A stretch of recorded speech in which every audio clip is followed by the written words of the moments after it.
મનોરોગશાસ્ત્ર આપણે છેલ્લા ક્લાસમાં મનોરોગશાસ્ત્ર વિશે વાત કરી હતી અને એનો કઈ રીતે ઉદ્ભવ થયો એટલે કે એની હિસ્ટ્રી વિશે પણ આપણે વાત કરી હતી. આપણે જો સાયકોથેરાપીની શું કામ આપણે યુઝ કરીએ છીએ કે જેનાથી આપણે ડાયગ્નોસિસ કરી શકીએ, તો તેના ઉચ્ચતમ અને તેના વિકાસ માટે આપણે ઘણા પ્રયત્નો કરતા હોઈએ છીએ. વર્તમાન સમયમાં ઘણા બધા એવા રોગો વધી ગયા છે માનસિક બીમારીઓમાં કે જેમાં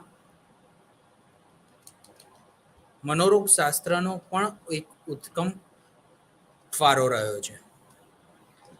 અત્યારે આપણે જાણીએ છીએ કે ચિંતા, ઉદાસીનતા તેમજ મૂડ ડિસઓર્ડર તેમજ કેટલીક એવી બીમારીઓ કે જે લાંબા સમય સુધી ચાલુ રહે અને તેનું નિરાકરણ લાવવા માટે દર્દીને ઘણો બધો સમય લાગતો હોય છે. અને આ બધા સમયની અંદર વ્યક્તિ ઘણા બધા એવા બીમારીઓની અંદરથી પસાર થવું પડતું હોય કે જેના કારણે પેરેન્ટ્સને પણ એટલે કે તેમના સગાવાલાઓને પણ અને કુટુંબીજનોને ઘણી બધી સમસ્યાઓનો સામનો કરવો પડે. તો આ તમામ સમસ્યાઓ આપણને મનોરોગ શાસ્ત્રની અંદર ઘણા બધા એવા બીમારીઓ વિશેનું સાયકોપેથોલોજીની અંદર તેનું ક્લાસિફિકેશન્સ આપણને જોવા મળે છે. આપણે પહેલા એના ઇતિહાસ વિશે વાત કરી અને આ ઇતિહાસ એટલા વિશે આપણે જાણ્યો કે આ મનોરોગ શાસ્ત્રનો ઉદ્ભવ શા માટે થયો અને કેમ એવા તો કેવા પરિબળો અસર થયા કે જેના કારણે મનોરોગશાસ્ત્ર એ એક વિષય તરીકે અને એક નવા મેડિકલ સાયન્સનો ઉદ્ભવ થયો. તો આજે માનસિક બીમારીઓ છે એ તમામ માનસિક બીમારીઓના ક્લાસિફિકેશન્સ માટે આપણે એનું વર્ગીકરણ જો સમજીએ તો એની બીમારીઓની ઘણી બધી કેટેગરીઝ આપેલી છે કે જે આપણને DSMમાં તેમજ ICDની અંદર જોવા મળે છે. DSM એટલે diagnostic statistical manual of mental disorder. ICD એટલે ઇન્ટરનેશનલ ક્લાસિફિકેશન ઓફ ડિસીઝ, જેના વિશે આપણે આગળના કેટલાક પ્રકરણમાં તેમજ આગળના કેટલાક ટોપિકની અંદર સવિસ્તૃત રીતે સમજવાની કોશિશ કરીશું. આ દરેક ટોપિક અને દરેક સમસ્યાઓ એક એવી હોય છે કે જેનું નિરાકરણ લાવવા માટે અને તેના લક્ષણોને ઓળખવા માટે ખાસ કરીને ઘણા બધા પ્રોબ્લેમ્સને ફૂલફિલ કરવા પડતા હોય. તો તેને અહીં આપણે કેટલાક 5 પ્રાઇમરી પર્પઝ કે જે ક્લાસિફિકેશનની અંદર જોવા મળે છે અને તેના આધારે આપણે કેસનો ડાયગ્નોસ કરતા હોય છે તેવા 5 સોપાનો છે. એક છે કોમ્યુનિકેશન્સ, બીજું છે કંટ્રોલ, ત્રીજું છે કમ્પ્રેશન્સ અને ચોથું છે ડિસ્ટિંક્શન્સ અને ફિફ્થ ઇઝ પ્રેડિક્શન્સ. આ દરેક સોપાનો એવા સોપાનો છે કે જેની અંદર આપણે કેસને કોઈ પણ વ્યક્તિને ડાયગ્નોસ કરતા પહેલા જે એક હાઇપોથેટિકલી અને એક વિચારણા જે કરવી પડતી હોય તેને સમજવા માટેના આ દરેક કાર્યો આપણે કરવા પડતા હોય છે. તો ક્લાસિફિકેશન ઓફ પેથોલોજીની અંદર સાયકોપેથોલોજી જે છે એનું કઈ રીતે આપણે એક વર્ગીકરણને સમજતા હોઈએ છીએ, બરાબર. તો સાયકોલોજિસ્ટ એના એપ્રોચીસ માટે તેની 3 સ્ટ્રેટેજીસ છે કે જે ડિસઓર્ડર્સને ક્લાસિફાય કરે છે. અને એને સમજવા માટે આપણને મહત્વપૂર્ણ રહે છે. તો એમાં પહેલી છે કેટેગરી બેઝ એપ્રોચ. ક્રેપલિન એક ફર્સ્ટ સાયકેટ્રિસ્ટ હતા કે જેમણે સાયકોલોજીકલ ડિસઓર્ડર વિશેની માહિતી આપી, કે જેમણે બાયોલોજીકલ પર્સપેક્ટિવ તેમજ એક વિડીયો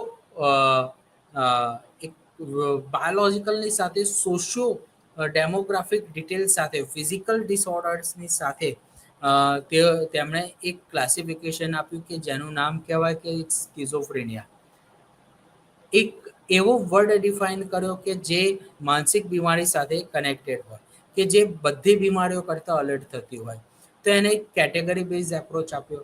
એટલે માનસિક બીમારીઓમાં પણ આપણે જાણીએ છીએ કે schizophrenia is different type of psychological disorders, અને એના માટે ઘણી બધી પદ્ધતિઓ અથવા તો ઘણા બધા સિદ્ધાંતોની સાથે કેસનું ડાયગ્નોસ અને તેનું વર્ગીકરણ એ કરવામાં આવતું હોય છે.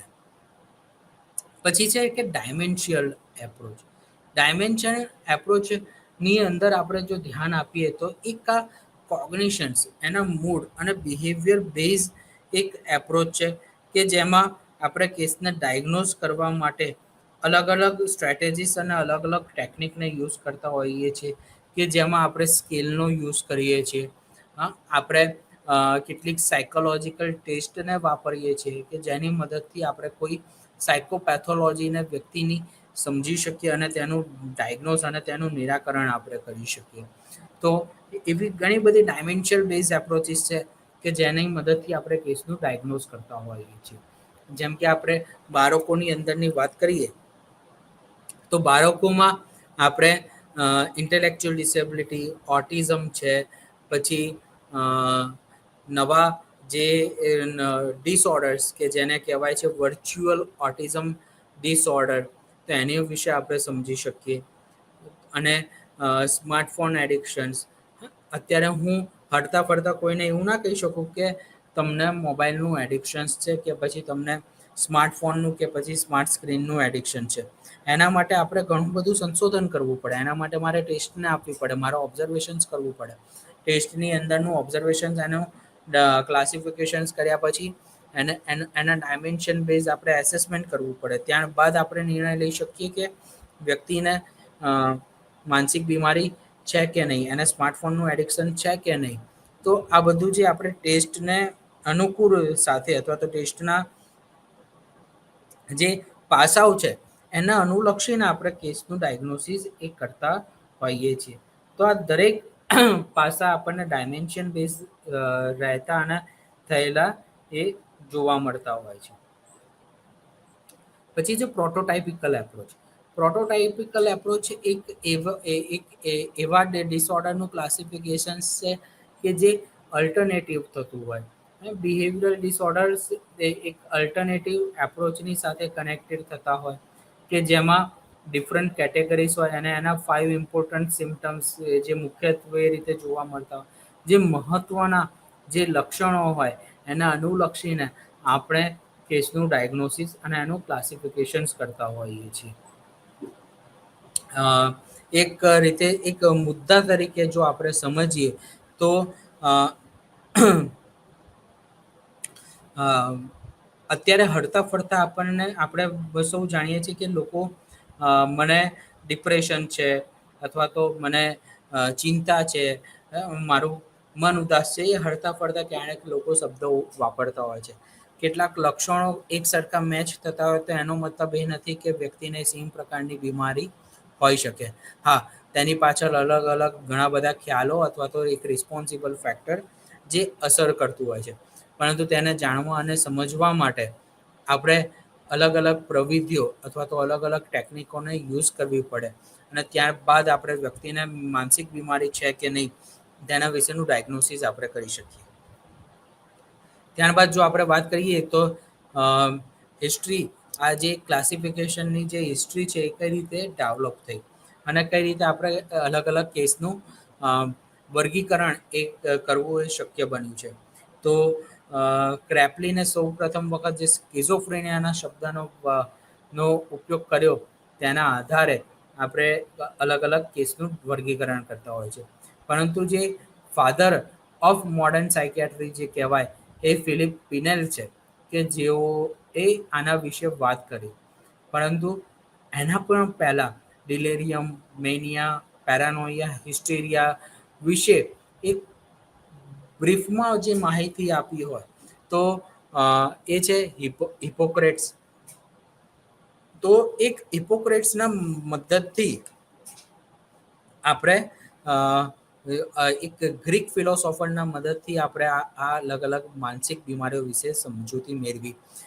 જો આપણે આના પણ પહેલાંની વાત કરીએ તો ભારતીય મેડિકલની અંદર એટલે કે આયુર્વેદા સાયન્સની અંદર ઇન્ડિયન બોડી ઓફ થોટની અંદર આપણે ઘણી બધી વખત આ માનસિક બીમારીઓના ક્લાસિફિકેશન્સ વિશે આપણે જાણીએ છીએ અને તેને સમજીએ છીએ. પરંતુ આ દરેક વ્યક્તિઓએ કે જેમણે અલગ અલગ ડિસઓર્ડર્સ વિશેનો ખ્યાલ આપ્યો, પરંતુ તેના વિશે એક અલગ માહિતી પુસ્તક બનાવવા માટેની સૌપ્રથમ પ્રયત્ન એ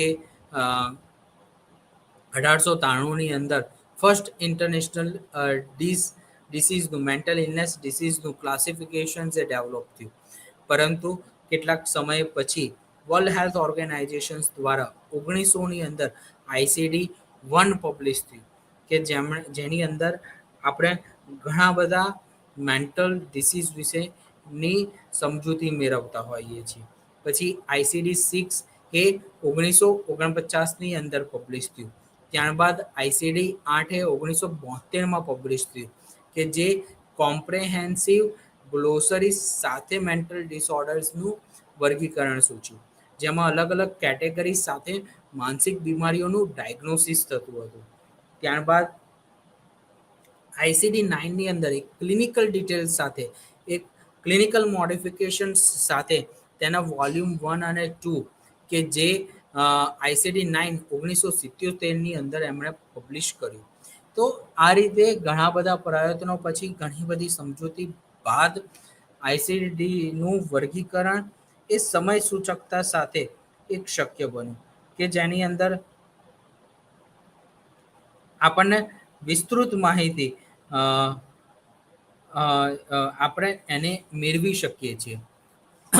ત્યારબાદ ICD-10 કે જે 1978ની અંદર પબ્લિશ થયું, કે જેની અંદર અલગ અલગ માનસિક બીમારીઓને પણ એમાં ઇન્ક્લુડ કરવામાં આવી, કે જેમાં alcohol, drug abuse, mental health disease, કે જે ડ્રગ્સ રિલેટેડ જે પ્રોબ્લેમ કહેવાય તેનું વર્ગીકરણ આપણને જોવા મળ્યું છે.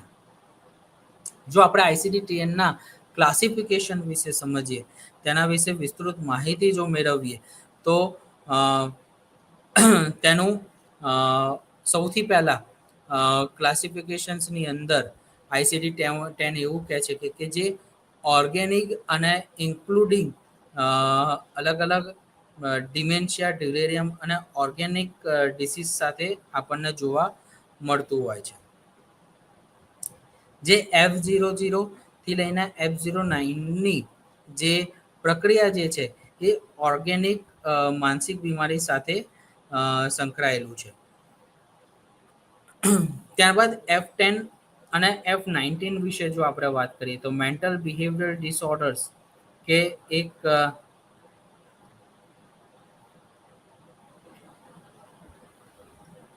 એક એવું ક્લાસિફિકેશન છે કે જેની અંદર આપણને વિસ્તૃત માહિતી મેળવતી હોય છે, કે જેમાં આપણને માનસિક બીમારીઓમાંની અંદર એન્ઝાયટી, ડેલ્યુઝનલ ડિસઓર્ડર્સ વિશે આપણને વિસ્તૃત માહિતી એની અંદરથી આપણે મેળવતા હોઈએ છીએ. ત્યારબાદ F22, F29ની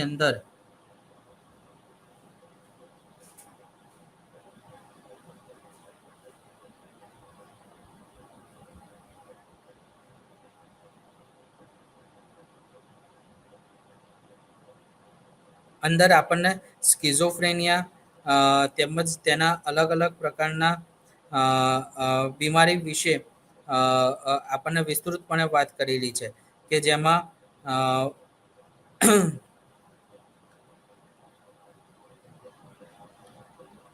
જેમાં ડેલ્યુઝન્સ ડિસઓર્ડર્સ કે પછી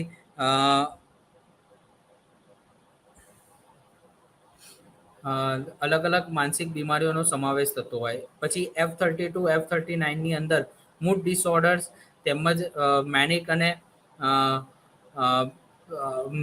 બાયપોલર ડિસઓર્ડર્સ તેમજ ડિપ્રેસિવ ડિસઓર્ડર વિશેની વાત કરેલી છે. ત્યારબાદ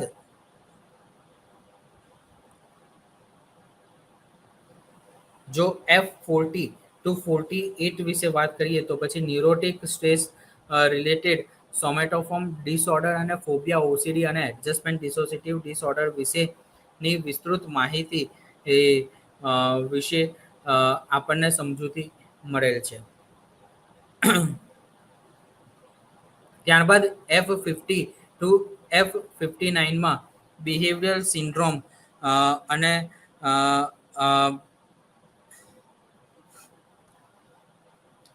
અલગ અલગ પ્રકારની ફિઝિયોલોજિકલ ડિસ્ટર્બન્સીસ સાથે તેમણે ઇટિંગ સ્લીપ અને સેક્સ્યુઅલ ડિસઓર્ડર્સ વિશે આપણને આઈસીડીની અંદરની સમજૂતી મળેલ છે. ત્યારબાદ આપણે F60 to F69ની અંદર પર્સનાલિટી ડિસઓર્ડર્સ કે જે આજે સૌથી વધારે જોવા મળે છે, કે જે આપણને વ્યક્તિ તો નોર્મલ હોય પરંતુ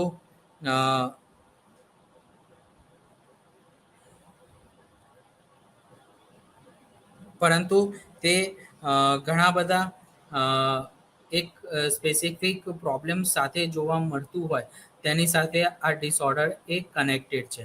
ત્યારબાદ F70 to F79 કે જે મેન્ટલ રિટાર્ડેશન્સ તરીકે ઓળખાય છે, બરાબર, તો તેનું ક્લાસિફિકેશન્સ અહીં આપણને જોવા મળશે, બરાબર. પછી F80 to F89 જે ડિસઓર્ડર સાયકોલોજીકલ ડેવલપમેન્ટ તેમજ સ્પીચ અને લેંગ્વેજ પરવેઝિવ ડેવલપમેન્ટ સાથે કનેક્ટેડ છે, તો આ ડિસઓર્ડર એ ત્યાં જોવા મળશે. F90 to F98ની અંદર behavioural and emotional disorders with onset એની એક એડોલેસન્સ અને જે કન્ડક્ટ જે નોર્મલ બાળક હોય તેની સાથે આ સંકળાયેલો એક પાર્ટ છે તેવું આપણે કહી શકીએ છીએ. F99 એક અનસ્પેસિફાઈડ મેન્ટલ ડિસઓર્ડર્સ તરીકે ઓળખવામાં આવે છે. તો આવી રીતનું અલગ અલગ પ્રકારનું ક્લાસિફિકેશન્સ એ આપણને આઈસીડીની અંદર જોવા મળે છે. આ દરેક ડિસઓર્ડર્સ એ વર્તમાન સમયમાં ખૂબ જ વધારે પ્રમાણમાં જોવા મળતા હોય છે, બરાબર. કારણ કે એની પાછળનું રીઝન છે કે આ દરેક ક્લાસિફિકેશન્સનું વર્ગીકરણ એ અલગ અલગ બીમારી અને એની અલગ અલગ સમજૂતી સાથે એ કનેક્ટેડ છે. અને આ દરેક બીમારી એ આઈસીડી તેમજ ડીએસએમની અંદર એ જોવા મળતી હોય છે. તેમજ તેનું એક અલગ એપ્રોચ જે આઈસીડીની અંદર પણ જોવા મળે છે તે રીતે તે ડીએસએમ માં પણ જોવા મળતું હોય છે. જો આપણે ડીએસએમના વિશે જો વિસ્તૃતપણે જો વાત કરીએ તો ડીએસએમ એ અમેરિકન સાયકિયાટ્રિક એસોસિએશન દ્વારા પબ્લિશ થતું હોય છે. અને અમેરિકન સાયકિયાટ્રિક એસોસિએશન્સની અંદર અલગ અલગ સાયકિયાટ્રિસ્ટ અને તેમજ અલગ અલગ વિદ્વાનો કે જે આ મનોરોગશાસ્ત્ર સાથે કામ કરતા હોય તે તમામ લોકો સાથે મળીને આ ડીએસએમનું એક અલગથી ક્લાસિફિકેશન્સ અને પબ્લિકેશન્સ જે કરતા હોય છે.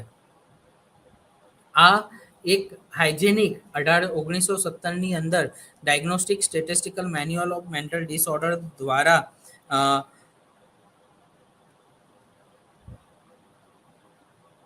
તેનું વર્ગીકરણ કરવામાં આવેલું હોય છે. DSM-1 કે જે સૌથી પહેલા 1952ની અંદર બનાવવામાં આવ્યું, જે અલગ અલગ કેટેગરીની સાથે કનેક્ટેડ છે. 1949ની અંદર જેણે એપીએ ની કમિટી દ્વારા એક યુનાઇટેડ સ્ટેટ્સના સિદ્ધાંતો દ્વારા બનાવવામાં આવ્યું હોય અને તે સિદ્ધાંતોના આધારે સ્કિઝોફ્રેનિયા તેમજ અલગ અલગ પ્રકારના બીમારીઓ તેનું અનકોન્શિયસનેસ સાથે કઈ રીતે સાયકો ન્યુરોટિક ડિસઓર્ડરનું વર્ગીકરણ કરવું તેવા મેન્યુઅલ સાથે 130 પેજીસનું લાંબુ અને વિસ્તૃત માહિતી સાથેનું 106 મેન્ટલ ડિસઓર્ડરનું એક વર્ગીકરણ કે જે ડીએસએમની અંદર પબ્લિશ થયું. ત્યારબાદ ડીએસએમ જે સેકન્ડ જે છે એ 1968માં 134 પેજીસ સાથે એ પબ્લિશ થયું, જે અલગ અલગ પ્રકારની માહિતીનું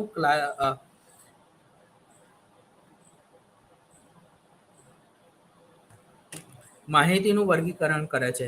ક્રેપલિન દ્વારા સૌપ્રથમ વખતે ડીએસએમનું 134 પેજીસ સાથેનું સોશિયોલોજીકલ અને બાયોલોજીકલ નોલેજ સાથે એક ઇનકોર્પોરેટેડ માહિતીનું એક મેન્યુઅલ કે જે ડીએસએમના અંદર પબ્લિશ થયેલું આપણને જોવા મળે છે, જેમાં હોમોસેક્સ્યુઆલિટી, ઈગો, ડાયસ્ટોનિક હોમોસેક્સ્યુઆલિટી સાથેની એક વિસ્તૃત માહિતી આપણને તેની અંદર જોવા મળે છે.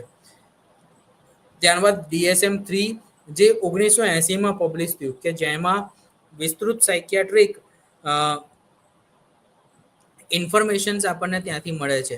ત્યારબાદ તેમાં ઘણા બધા સાયકોલોજીકલ સિન્ડ્રોમ્સ આપણને જોવા મળે છે કે જે DSM-3 જે 494 પેજીસની ઇન્ફોર્મેશન સાથે તે પબ્લિશ થયેલું આપણને જોવા મળે છે.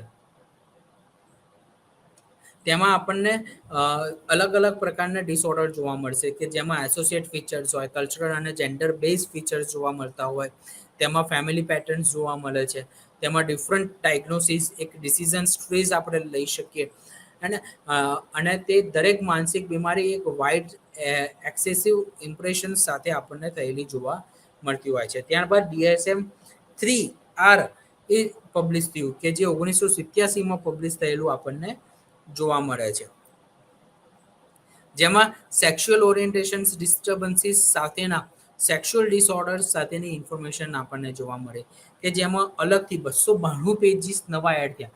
એટલે કે તે નવું DSM કે જે 3 જે રિવાઇઝ આવ્યું છે એ 567 પેજીસ સાથેની એક વિસ્તૃત માહિતી પુસ્તિકા આપણને જોવા મળી.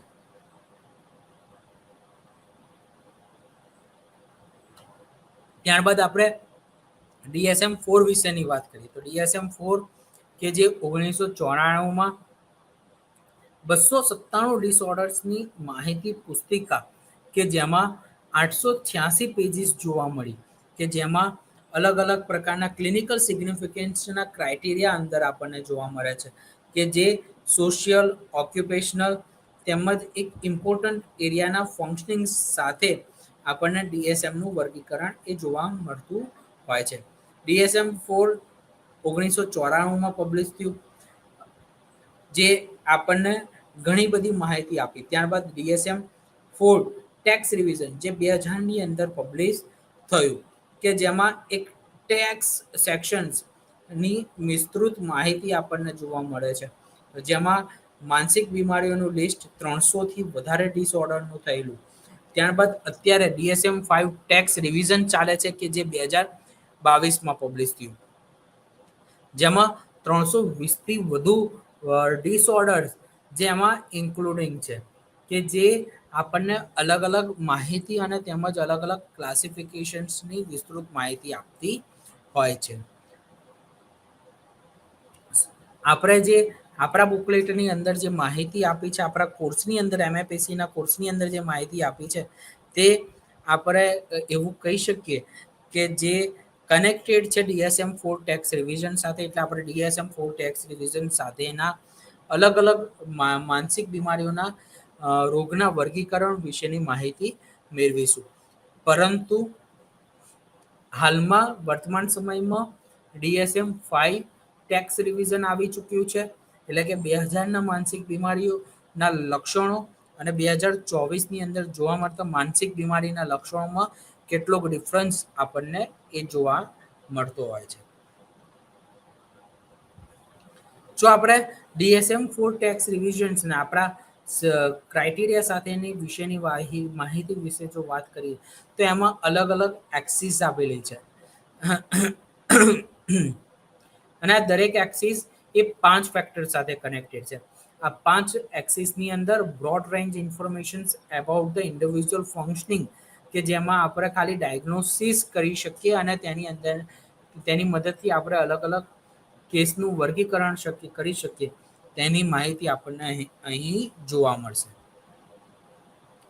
જો આપણે એક્સિસ 1 ની અંદરની વાત કરીએ તો આ એક અલગ એવા 16 ડિસઓર્ડર્સ સાથે એક કનેક્ટેડ એક એવી બીમારીઓનું લિસ્ટ છે કે જેમાં આપણે અલગ અલગ ક્રાઇટેરિયાના સાયકોલોજીકલ ફેક્ટર્સને કે જેમાં મેડિકલ કન્ડિશન ઇફેક્ટ થતી હોય તેવા માનસિક બીમારીઓ એટલે કે ચિકિત્સાત્મક વિકૃતિ વિશેની કેટેગરીને સમજીશું, જે કેટલીક આ મુજબ છે. તો પહેલું જે એમને જે વર્ગીકરણ જે આપેલું છે, પહેલા જે માનસિક રોગો જે જણાવ્યા છે તેમાં સમાવેશ થાય છે કે જન્મોસાથ સાથે સંબંધિત જોવા મળતી બાળકોની તેમજ કિશોરાવસ્થાની બીમારીઓ. ત્યારબાદ બીજું જે વર્ગીકરણ જે આપવામાં આવ્યું છે એ કોગ્નેટિવ ડિસઓર્ડરનું જોવા આપેલું છે, જેમાં ડિલેરિયમ, ડિમેન્શિયા, અલ્ઝાઇમર્સ જેવી બીમારીઓ આપણને બીજા એક્સિસ 1 ની બીજી વર્ગીકરણની અંદર જોવા મળશે.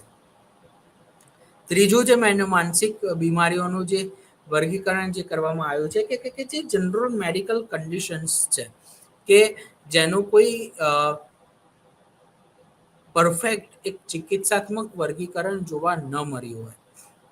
ત્યારબાદ એક ચોથું ક્લાસિફિકેશન જેનો સમાવેશ થાય છે કે જે છે સબસ્ટેન્સ રિલેટેડ ડિસઓર્ડર્સ કે જેમાં નશા સાથે સંબંધિત જે બીમારીઓ જે છે કે જેમાં આપણે ડ્રગ્સ કહી શકાય, આલ્કોહોલ કહી શકાય, સ્મોકિંગ કહી શકાય, તેમજ કેટલાક એવા પ્રકારનું વ્યસન કે જે પાવડરના દ્વારા કરવામાં આવતું હોય અથવા તો અલગ અલગ ઉત્તેજક પદાર્થો દ્વારા કરવામાં આવતું હોય એવા તમામ સબસ્ટેન્સ સ્ટિમ્યુલેશન્સનું વર્ગીકરણ આપણને અહીં જોવા મળે છે.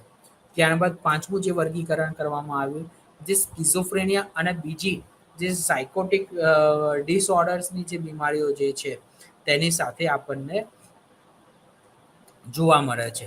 ત્યારબાદ આપણે જે છઠ્ઠી વિકૃતિ વિશે જો વાત કરીએ તો એ મૂડ ડિસઓર્ડર છે. મૂડ ડિસઓર્ડરની અંદર આપણે અલગ અલગ પ્રકારના જે સ્વભાવજન્ય સાથે સંબંધિત જે વિકૃતિઓ કહેવાય તેનો સમાવેશ થાય છે, બરાબર. તો એમાં મૂડ ડિસઓર્ડરમાં બાયપોલર મૂડ ડિસઓર્ડર અને યુનિપોલર મૂડ ડિસઓર્ડર, જેમાં આપણે મેનિયા, હાઇપોમેનિયા, સાયક્લોથેમિયા, મેજર ડિપ્રેસિવ ડિસઓર્ડર જેવા બીમારીઓ વિશેની વિસ્તૃત માહિતી અને તેની સમજૂતી મેળવી શકીએ એમ છે. ત્યારબાદ આપણે એન્ઝાયટી ડિસઓર્ડર વિશેની વાત કરી શકીએ. એન્ઝાયટી ડિસઓર્ડર્સ કે જે છે તે એક્સિસ 1 ની સાતમા વર્ગીકરણની અંદર આપણને જોવા મળે છે. ચિંતા સાથે સંબંધિત વિકૃતિઓ 10 થી 15 છે કે જેનું DSM-5 ની અંદર આપણને તેનું વર્ગીકરણ થયેલું જોવા મળે છે. જ્યારે DSM-4 ટેક્સ રિવિઝનની અંદર 11 સાથે સંબંધિત જે ચિંતા સાથેની વિકૃતિઓ જે છે તેનો સમાવેશ એ આપણને થયેલો જોવા મળતો હોય છે. ત્યારબાદ 8મી કેટેગરીની અંદર જે મનોદૈહિક વિકૃતિ જે કહેવાય કે જેમાં વ્યક્તિ અલગ અલગ પ્રકારના ટેસ્ટ કરાવીને થાકી જાય, પરંતુ દરેક વિકૃતિની અંદરનો એનો જવાબ અથવા તો રિપોર્ટ જે નોર્મલ આવતા હોય છે અને કોઈ વિકૃતિ એ ડાયગ્નોઝ થયેલી હોતી નથી, તેને આપણે સોમેટોફોર્મ ડિસઓર્ડર્સ તરીકે ઓળખવામાં આવે છે. પછી છે ફેસિટિટિસ ડિસઓર્ડર કે જે 9મી વિકૃતિ છે. 10મી વિકૃતિની અંદર ડિસોસિએટિવ ડિસઓર્ડર્સનો સમાવેશ થાય છે, જેને ગુજરાતીમાં વિઘટનાત્મક વિકૃતિ તરીકે ઓળખવામાં આવે છે. 11મા વર્ગીકરણની અંદર સેક્સ્યુઅલ એન્ડ જેન્ડર આઇડેન્ટિટી ડિસઓર્ડરનો સમાવેશ થાય છે કે જેમાં જાતીય સાથે સંબંધિત અને જાતિ સાથે સંબંધિત ડિસઓર્ડરનો અહીં આપણે સમાવેશ થયેલો આપણને જોવા મળે છે. પછી છે ભોજન વિકૃતિ વિશે જો આપણે વાત કરીએ તો તેમાં ભોજનની અંદર જોવા મળતી કેટલાક લોકોને અરુચિ, ઓબેસિટી ખાવધરાપણું એવી અલગ અલગ પ્રકારની બીમારીઓનો સમાવેશ આપણને અહીં થયેલો એ જોવા મળતો હોય છે. ત્યારબાદ આપણે જો વાત કરીએ તો સ્લીપ ડિસઓર્ડર્સ વિશેનો પણ સમાવેશ અહીં થાય છે, જેમાં ઊંઘ સાથે સંબંધિત ઘણા બધા લોકોને અત્યારે આપણે જોઈએ છીએ કે મોડા સુધી જાગવાનો અથવા તો મોડા સુધી કામ કરવાનો તેમને સતત ડર એ સતાવતો રહેતો હોય છે, તેમજ તેઓ મોડી રાત સુધી જાગતા રહેતા હોય છે. આ તમામ પ્રકારની વર્તનોનો સમાવેશ ઊંઘની સાથે સંબંધિત જોવા મળતી બીમારીમાં જોવા મળે છે. ત્રીજો 14મો પ્રકાર જે છે ઇમ્પલ્સ કંટ્રોલનો છે, કે જે એટલું સારી રીતે ક્લાસિફાઈ થયેલો જોવા મળતો નથી. 15મી વિકૃતિમાં સમાવેશ થાય છે એ છે એડજસ્ટમેન્ટલ ડિસઓર્ડર, કે જે સમાયોજનની વિકૃતિ તરીકે ઓળખવામાં આવે છે. 16મું જે વર્ગીકરણ જે છે એ છે જે અધર કન્ડિશન્સ કે જે ફોકસ ના થયું હોય પણ ક્લિનિકલ અટેન્શનની અંદર ફોકસ થયું હોય, કે જેના ઉપર રિસર્ચિસ થતા હોય, જેમ કે DSM-4 TRની અંદર પહેલા મોબાઈલ એડિક્શન, ઇન્ટરનેટ એડિક્શન્સને એક ક્લિનિકલ અટેન્શન સાથે જોવામાં આવતું હતું, પરંતુ તેને એક બીમારી તરીકે ડાયગ્નોસિસ કરવું એ પોસિબલ નહોતું થયું. તો આ રીતે 16 પ્રકારની વર્ગીકરણ એ આપણને એક્સિસ 1ની અંદર જોવા મળ્યું. ત્યારબાદ એક્સિસ 2ની અંદર પર્સનાલિટી ડિસઓર્ડર અને મેન્ટલ રિટાર્ડેશન્સ એ રીતે ટોટલ 12 પ્રકારની વિકૃતિઓનો સમાવેશ થયેલો છે, જે મુખ્ય બીમારીઓ કહેવાય, કે જેમાં એક્સિસ 2ની અંદર જો આપણે પહેલા ડિસઓર્ડરની વાત કરીએ તો પેરાનોઇડ પર્સનાલિટી ડિસઓર્ડરનો સમાવેશ થાય છે. બીજી વિકૃતિની અંદર જો સમાવેશ થાય છે તો એ છે નાર્કિસિસ્ટ પર્સનાલિટી ડિસઓર્ડર. ત્રીજી વિકૃતિની અંદર જો સમાવેશ થાય છે એક્સિસ 2ની, એ છે સ્કિઝોઇડ પર્સનાલિટી ડિસઓર્ડર. ચોથી પર્સનાલિટી ડિસઓર્ડરનો સમાવેશ થાય છે એ છે અવોઇડન્ટ પર્સનાલિટી ડિસઓર્ડર. 5મી વિકૃતિનો સમાવેશ થાય છે એ છે સ્કિઝોટાઇપલ પર્સનાલિટી ડિસઓર્ડર. 6ઠ્ઠી વિકૃતિનો સમાવેશ થાય છે કે જેમાં ડિપેન્ડન્ટ પર્સનાલિટી ડિસઓર્ડર.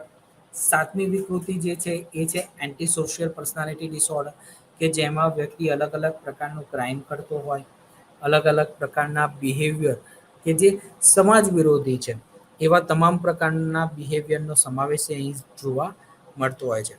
8મી વિકૃતિ તરીકે ઓળખી શકાય તે વિકૃતિમાં કહેવાય કે ઓબ્સેસિવ કમ્પલ્સિવ પર્સનાલિટી ડિસઓર્ડર, કે જે એક એવી બીમારી છે કે જેમાં વ્યક્તિને ચોકસાઈ અથવા તો અલગ અલગ પ્રકારના કેટલાક એવા સમસ્યાઓ જે જોવા મળતી હોય, કે જેમાં વ્યક્તિ ચોકસાઈ સાથે અલગ અલગ પ્રકારનું બિહેવિયર જે કરતી હોય છે. ત્યારબાદ બોર્ડરલાઇન પર્સનાલિટી ડિસઓર્ડર, કે જેમાં અલગ અલગ પ્રકારના વ્યક્તિઓને હું જ મોટો છું, મોટાડો દેખાડવાનો ડર સતાવતો રહેતો હોય. ત્યારબાદ પર્સનાલિટી ડિસઓર્ડર, કે જે સ્પેસિફાઈ ના હોય કે કયા પ્રકારની વિકૃતિ છે, પરંતુ તેને ઓળખી શકાય તેવા પ્રકારની બીમારીનો સમાવેશ અહીં થયેલો છે. 11મા વિકૃતિની અંદર હિસ્ટોરિનિક પર્સનાલિટી ડિસઓર્ડર, એટલે કે વ્યક્તિ પોતાની જાતને એક એવા વ્યક્તિ સાથે તેની સરખામણી કરે કે જે પૂર્વજન્મની અંદર, તેના આગળના જન્મની અંદર તે આઈડિયલ પર્સનાલિટી સાથે જીવ્યો હશે, અથવા તો તે એનો જન્મ બીજો થયો છે, તે આગળના જન્મમાં કોઈક મહાન વ્યક્તિ હતો, તે કોઈ દેશનો લીડર હતો, તેવા પ્રકારના લક્ષણો આપણને અહીં જોવા મળતા હોય. ત્યારબાદ આપણે હિસ્ટોરિક પર્સનાલિટી ડિસઓર્ડરના બાદ જો વાત કરીએ તો મેન્ટલ રિટાર્ડેશનની વાત આપણે કરીએ. તો મેન્ટલ રિટાર્ડેશન કે જે બાળકોની અંદર કે જે જોવા મળે છે, કે જે નાના બાળકો જે જન્મજાત સાથે સંબંધિત હોય, કે જે અલગ અલગ બાળકો કે જેમનો આઈક્યુ ઓછો છે, જેને આપણે વિસ્તૃત માહિતી સાથે આપણે જાણે મેન્ટલ રિટાર્ડેશન સાથે બાળકોની બીમારીઓ વિશેની વાત કરીશું, તેની અંદર આપણે વિસ્તૃત માહિતી તેની મેળવીશું. ત્યારબાદ એક્સિસ 3 વિશે આપણે વાત કરીએ. એક્સિસ 3 એ જનરલ મેડિકલ કન્ડિશન્સ છે કે જેમાં ડિપ્રેશન્સનો સમાવેશ થાય છે, હાર્ટ રિલેટેડ બીમારીનો સમાવેશ થાય છે, કે જેમાં અલગ અલગ ડ્રગ થેરાપીથી જ સારવાર શક્ય થતી હોય તેનો સમાવેશ મૂડ ડિસઓર્ડર સાથે જોવા મળતો હોય તેવી બીમારીઓનો સમાવેશ અહીં આપણને થયેલો જોવા મળે છે. ત્યારબાદ આપણે જો વાત કરીએ તો ચોથી અને અંતિમ એનું જે વર્ગીકરણ જે છે એ સાયકોસોશિયલ અને એન્વાયરમેન્ટલ પ્રોબ્લેમ્સ કે જેમાં બે હસબન્ડ વાઈફનું એ જે ડિવોર્સ લે છે, સેપરેટ થતા હોય તો તેના કારણે બાળકોની અંદર કેટલાક પ્રકારની બીમારીઓ જોવા મળતી હોય છે. કેટલીક વાતાવરણજન્ય સાથે સંબંધિત હોય જેને કે હોમલેસનેસ કહેવાય. વ્યક્તિ રોડ ઉપર રહેતું હોય તો તેના કારણે પણ વ્યક્તિને માનસિક બીમારી થવાની શક્યતાઓ એ જોવા મળતી હોય, પરંતુ એ એક પ્રકારની માનસિક બીમારી કહેવાય કે જે સાયકોસોશિયલ તેમજ એન્વાયરમેન્ટલ પ્રોબ્લેમ સાથે કનેક્ટેડ હોય, કે જેમાં આપણે સોશિયલ ફેક્ટર્સ કહી શકીએ, એન્વાયરમેન્ટલ કહી શકાય, અથવા તો કેટલાક સપોર્ટ ગ્રુપના મદદથી જે પ્રોબ્લેમ્સ ક્રિએટ થયા હોય કે જેમાં એબ્યુઝ કહેવાય, સેક્સ્યુઅલ એબ્યુઝ કહેવાય, માતા પિતા તરફથી બહુ જ માર મારવામાં આવતો હોય, ત્યાંના કંટાળીને બાળકનું એક સપોર્ટ ગ્રુપ ન મળતું હોય, તેના પરિણામે પેરેન્ટ સપોર્ટ ગ્રુપના ઇસ્યુઝ જોવા મળતા હોય, તેના પરિણામે જો જોવા મળતી માનસિક સ્થિતિ છે તેને આપણે DSM-4 ની અંદર એક્સિસ 4 ની અંદર આપણે ઇન્ક્લુડ કરીએ છીએ. પછી ઇકોનોમિકલ પ્રોબ્લેમ્સ કે જે આપણે કહી શકીએ કે મંદીની અંદર જોવા મળતી હોય. ત્યારબાદ આપણે જો વાત કરીએ તો સાયકોસોશિયલ પ્રોબ્લેમ્સનો પણ આપણે સમાવેશ કરીએ છીએ. ત્યારબાદ આપણે ગ્લોબલ જે એસેસમેન્ટ રિલેશનલ ફંક્શનિંગ જે કહેવાય તો એની અંદર પણ આપણે સમાવેશ આપણે આની અંદર કરતા હોઈએ છીએ. તો આ રીતે અલગ અલગ બીમારીઓનું વર્ગીકરણ એ આપણને DSMના એક્સિસ 1, 2, 3, 4 તેમજ 5 ની અંદર થયેલું એ જોવા મળે છે. તો આનું જે એવોલ્યુશન એનું નિદાન આપણે કઈ રીતે કરી શકીએ DSM-4 TRનું, તો સેલિંગમેન ઇન્ડિકેટ કર્યું છે ડાયગ્નોસિસના ઇમ્પોર્ટન્ટ માટે કે કાઉન્સિલર અથવા તો જે પણ ક્લાયન્ટ છે તેના લક્ષણોને ઓળખીને પ્રોફેશનલી આપણે કોમ્યુનિકેશન્સની મદદથી ટ્રીટમેન્ટ પ્લાનિંગ અને તેનો રેકોર્ડ મેન્ટેન કરતા હોઈએ છીએ, અને એક ઇમ્પ્રેશન જમાવીએ છીએ કે જેની મદદથી આપણે કેસનું ડાયગ્નોસિસ કરી શકતા હોઈએ. સો DSM-4ના મેજર ઇસ્યુઝ જે એનું ક્રિટિસિઝમ્સ થયું છે એ કેટલુંક નીચે મુજબ છે કે પહેલું છે વેલિડિટી અને એની રિલાયબિલિટી. કારણ કે આપણે જે માનસિક બીમારીઓનું કે જે વર્ગીકરણ જે થતું હોય તો એ વર્ગીકરણ આપણે સીધું નથી કરી શકતા, બરાબર. એ સીધા વર્ગીકરણ માટે આપણે અલગ અલગ પ્રકારની બીમારીઓનો સમાવેશ કરતા હોઈએ છીએ કે જેમાં મેની ક્રાઇટેરિયા આપણે ઇન્ક્લુડ કરી શકતા હોઈએ, પણ પરંતુ આ દરેકમાં સેમ આઈડિયા હોય એવું જરૂરી નથી. કોઈ પણ ડિસઓર્ડરને એવું થયેલું છે કે જે એકસાથે ઘણા બધા પ્રોબ્લેમની અંદર જોવા મળતું હોય, પરંતુ તેનું એકચ્યુઅલ અને રિલાયબલ એક ડાયગ્નોસિસ કરવું એ પોસિબલ થતું નથી, બરાબર. તો જેના માટે આપણે એક વ્યક્તિના પંચ્યુઅલ ક્લાસિફિકેશન સાથે આગળ કામ કરવું એ જરૂરી છે, બરાબર. તો એના માટે આ વેલિડિટી અને એક રિલાયબિલિટીના ઇસ્યુઝ પણ આપણને જોવા મળતા હોય છે. ત્યારબાદ જે સુપરફિશિયલ જે સિમ્ટમ્સ કહેવાય કે જે અંડરલાઈન પરસેપ્શન સાથે જોવા મળતા હોય, એક એગ્રીમેન્ટ સાથે જોવા મળતા હોય, બરાબર, તો એ આપણને જોવા મળતું નથી. જે માનસિક બીમારીને જે આપણે જે કહીએ તો એનું એક સ્ટેટિસ્ટિકલ અને જે એની ક્લિનિકલ પેટર્ન્સ હોવી જોઈએ જે એક્યુરેટ જોવા આપણને મળતી નથી. તો એ કારણે એક એનું મુખ્યત્વે રીતે આપણે એવું કહેવાય કે જે ડાયગ્નોસિસ કરવામાં આપણને આસાની રહે તો તેવા પણ સિમ્ટમ્સ આપણને લક્ષણો આપણને જોવા મળતા નથી. જે જેનેટિક ડિસઓર્ડર્સ જે કહેવાય તો એનું એક અલગથી કરવું જોઈએ, પરંતુ એક બાંયધરી આપવામાં આવે છે કે કેટલાક જે ડિસઓર્ડર જે છે કે જે આનુવંશિક હોય, પરંતુ તે આનુવંશિક કઈ રીતે છે તે પણ આપણને ડાયગ્નોસ કરવા એ અઘરા અથવા તો કેટલાક સિસ્ટમેટિકલી કેટલીક સમસ્યારૂપ થતા હોય છે. પછી આપણે જસ્ટિફાઈ કેટેગરીઝ જે કરવી જોઈએ કે કેટલાક ડિસઓર્ડર્સની, એ આપણે નોર્મલી સારી રીતે કરી શકતા નથી, કે જેમાં ડીએસએમનો જે સિન્ડ્રોમના રિલેટેડ જે બીમારીઓ જે છે એમાં આપણે ડીએસએમ ફેલ આપણને થયેલું જોવા મળે છે. જે સાયકોસોશિયલ અને એન્વાયરમેન્ટલ જે ડિસઓર્ડર છે એને ખાલી તેનો ઉમેરો કરવામાં આવ્યો છે, પરંતુ તેને એક સ્પેસિફાઈક તરીકે અથવા તો તેના અલગ અલગ લક્ષણો સાથે આપણે એને જોઈ શકતા નથી. જેમ કે દરેક માતા પિતાએ કદાચ અલગ થયા હોય અથવા તો છૂટાછેડા લીધેલા હોય તો તેમના સંતાનોને તેની અસર થઈ હોય એવું આપણે ના કહી શકીએ, પરંતુ આ ચોક્કસ તેની અસર ભવિષ્યમાં થશે એવું આપણે કદાચ એક હાઇપોથેટિકલી રિસ્પોન્સ આપી શકીએ. પરંતુ આની પાછળ ઘણા બધા એક ઉપાયો અથવા તો તેના માટેનું એક વિસ્તૃત વર્ગીકરણ કરવું એ આપણને ડિટેલ સાથે જોવા મળતું નથી. દરેક ડિસઓર્ડર છે એની અંદર કલ્ચરલ બાયસીસ જોવા મળે છે, કારણ કે ડીએસએમ એ અમેરિકન આઉટલુક પ્રમાણે છે, જે અમેરિકન કલ્ચર પ્રમાણે પબ્લિશ થયેલું છે. જે અમેરિકન પીપલની અંદર જે બીમારીઓ જોવા મળતી હોય તે બીમારીઓનો જ માત્ર સમાવેશ એ ડીએસએમની અંદર થયેલો છે. પરંતુ એશિયન કન્ટ્રીઝની અંદર આ દરેક બીમારીનો સમાવેશ એક અલગ બીમારી તરીકે જોવા મળતો હોય, તેમાં અલગ અલગ ડિસઓર્ડર્સનો સમાવેશ થતો હોય, કે જેમાં એક સરખી બીમારી અથવા તો એક સરખા ડિસઓર્ડરનો સમાવેશ થયેલો જોવા મળતો નથી.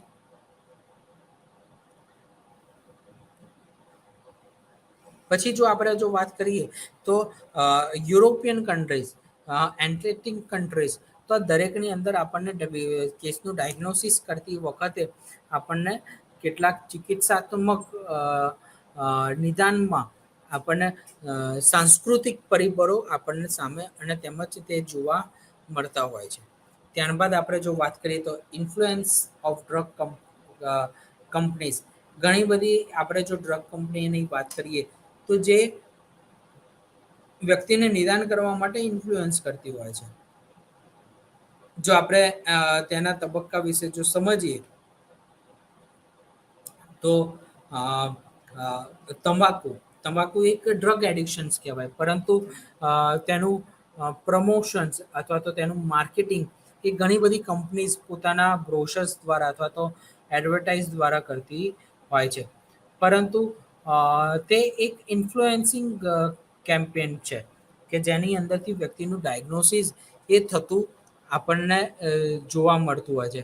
તો એક ઇન્ફ્લુએન્સિંગ બિહેવિયરના કારણે આપણે કોઈ ડ્રગ્સને એડિક્શન તરીકે ગણવું કે ન ગણવું એ થોડાક પ્રશ્નો આપણને જોવા મળતા હોય, અથવા તો બેન્ડ કરવું એ જરૂરી છે અથવા તો તેની ઉપર યોગ્ય ચોક્કસ ચિકિત્સાત્મક પગલાં લેવા એ પણ જરૂરી છે, પરંતુ એ આપણને અહીં થયેલું જોવા મળતું નથી. એટલે ડીએસએમના કેટલાક આપણને સિસ્ટમેટિકલી ઘણા બધા આપણને એપ્રોચીસ એવા કહી શકાય કે જે ખોટી રીતે આપણને જોવા મળતા હોય, બરાબર. પરંતુ આપણે એવું કહી શકીએ કે કેટલીક બીમારીઓ એવી હોય છે કે જે આપણને કલ્ચરલ સાથે તેમજ એવા બીમારી સાથે આપણને જોવા મળતી હોય કે જે આપણે તેનું યોગ્ય રીતે નિદાન ન કરી શકીએ અને તેનું આપણને એક ઉપાય ન મળી શકે. તો આવા દરેક સિસ્ટમ સાથે આપણને તેની વિસ્તૃત માહિતીની સમજૂતી આપણને ડીએસએમની અંદર એ જોવા મળતું હોય છે, પરંતુ તેનું જે ફંડામેન્ટલ જે કહેવાય અથવા તો તેની વિસ્તૃત જે માહિતી જે કહેવાય એ દરેક ડિસઓર્ડરની અલગ અલગ છે, અને તેમજ દરેક આઉટપુટની પણ અલગ અલગ છે. જેમ કે ડીએસએમ અને આઈસીડી વિશે જો આપણે વાત કરીએ તો દરેકના ફંડામેન્ટલ્સ અને તેનું વર્ગીકરણની અંદર અલગ અલગ પ્રકારની માહિતી એ આપવામાં આવી છે.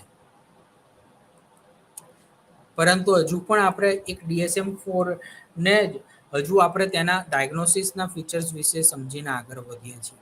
પરંતુ હજુ DSM-5 TR આવી ગયું, ટેક્સ રિવિઝન આવી ગયું 2022માં, તો તેની અંદર ઘણા બધા ડિસઓર્ડર્સનું અલગ રીતે વર્ગીકરણ, તેનું ક્લાસિફિકેશન્સ કરવું એ શક્ય બન્યું છે. હવે જો આપણે વાત કરીએ તો આ જે પેથોલોજીસ જે છે એનું વર્ગીકરણ એ અલગ અલગ કારણો સાથે આપણને થયેલું એ જોવા મળેલું છે. અને તેની વિસ્તૃત માહિતી ડેવલપમેન્ટલ ડેવિએશન્સની એ અલગ અલગ કેટેગરીમાં તેમજ અલગ અલગ રિસ્પોન્સીસમાં થયેલી જોવા મળે છે. જે સામાન્ય જે ચિંતા કહેવાય અથવા તો કેટલાક પ્રકારની જે બીમારીઓ જે કહેવાય એનું અલગ અલગ કારણો આપણને જોવા મળતા હોય, જેમાં બાયોલોજિકલ કોઝિસ આપણે એને એક મુખ્યત્વે કારણ તરીકે આપણે એને ઇન્ક્લુડ કરી શકીએ છીએ. બાયોલોજિકલ વ્યૂ પોઈન્ટ તરીકે જો આપણે જાણીએ તો એક બિલીવ કરીએ તો એક કોગ્નિટિવ, ઇમોશનલ અને બિહેવિયર સિમ્ટમ્સ પણ સાયકોલોજીકલ ડિસઓર્ડર્સની અંદર જોવા મળતા હોય. બરાબર, જાણે આપણે બાયોલોજિકલ ઇમ્પેરમેન્ટ એક જોવા મળતું હોય અથવા તો જે જનીન તત્વોની ખામી હોય કે પછી મગજના રાસાયણિક તત્વોની ખામી હોય, તો એના કારણે સોશિયોલોજિકલ, સાયકોલોજીકલ અને બિહેવિયરલ એમ ત્રણેય પ્રકારની સમસ્યાઓ આપણને વ્યક્તિના માનસ પટલની અંદર તેમજ વર્તનની અંદર જોવા મળતી હોય છે.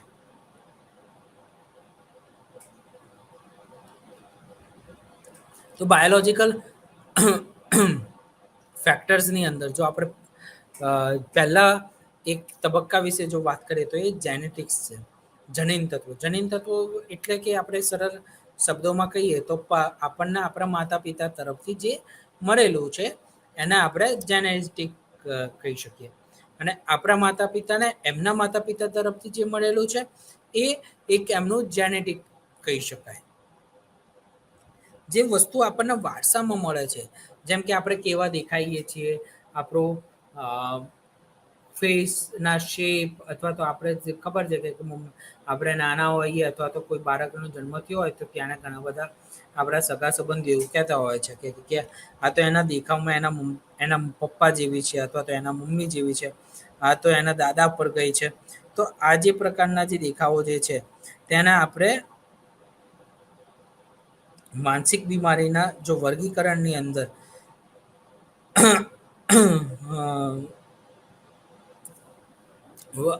માનસિક બીમારીની અંદર આપણે ઇન્ક્લુડ કરતા હોઈએ છીએ. અને તેને એક ઉચ્ચતમ વર્ગીકરણ સાથે આપણે જોઈ શકીએ છીએ. બરાબર, જે આપણને આપણે એવું કહી શકીએ કે જે જેનેટિક જે ડિસઓર્ડર્સ છે તે આપણને વ્યક્તિના ક્રોમોઝોમ સાથે સંબંધિત કહી શકાય. બાયોકેમિકલ જેમાં કોડ જે ટ્રાન્સમિટ થતા હોય, બરાબર, આપણું જે DNA જે છે એ કેટલાક બાયોકેમિકલ કોડ સાથે નિર્મિત થતું હોય છે, જે ઘટિત થતું હોય. અને આ જે બાયોલોજિકલ જે કોડ જે છે એ કોડની મદદથી વ્યક્તિની હાઈટ, એનું વેટ, એનું વ્યક્તિનો કલર, એના વાળનો કલર, આ દરેક એ જીન્સના ડિફરન્ટ નંબર સાથે કનેક્ટેડ છે. જ્યારે બિહેવિયર જેનેટિક્સ જે છે એ ઇન્ડિવિજ્યુઅલ ડિફરન્સીસ સાથે કનેક્ટેડ છે,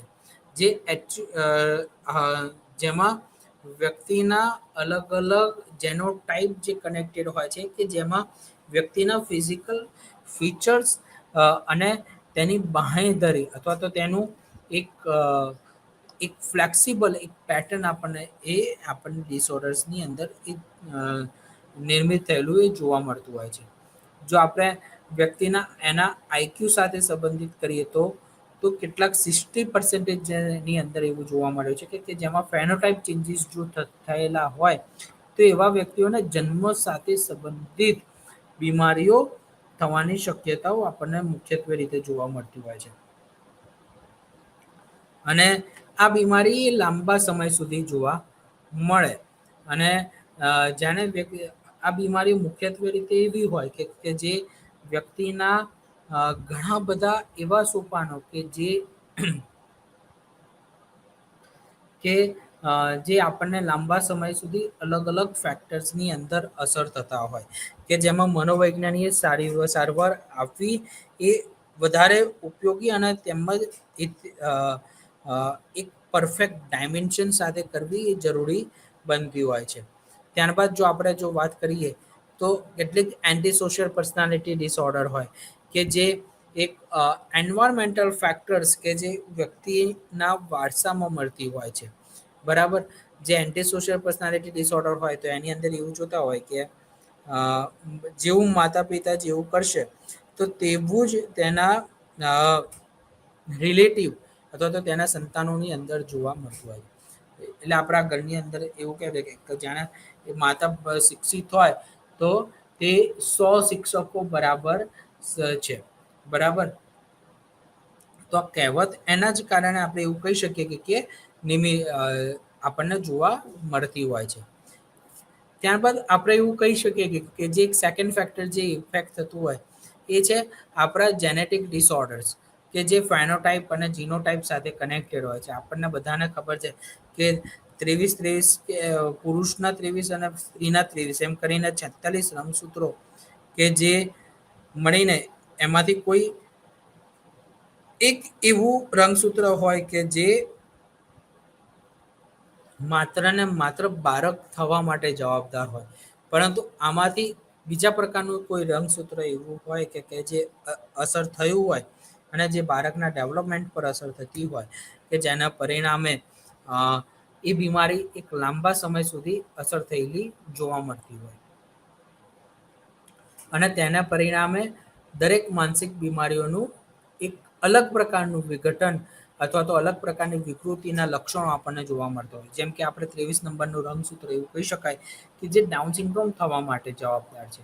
19 નંબરનું રંગસૂત્ર સંશોધનો એવું સૂચવે છે હાઇપોથેટિકલી કે જેના પરિણામે વ્યક્તિનો ઓટિઝમ થતું હોય છે. 11 નંબરનું 12 નંબરનું રંગસૂત્ર એવા હોય છે કે જે ઓછી હાઇટ માટે જવાબદાર છે. તો આવા પ્રકારના રંગસૂત્રોની ખામીના પરિણામે એક જેનેટિક ડિસઓર્ડર થવાની શક્યતાઓ એ થયેલી જોવા મળતી હોય છે.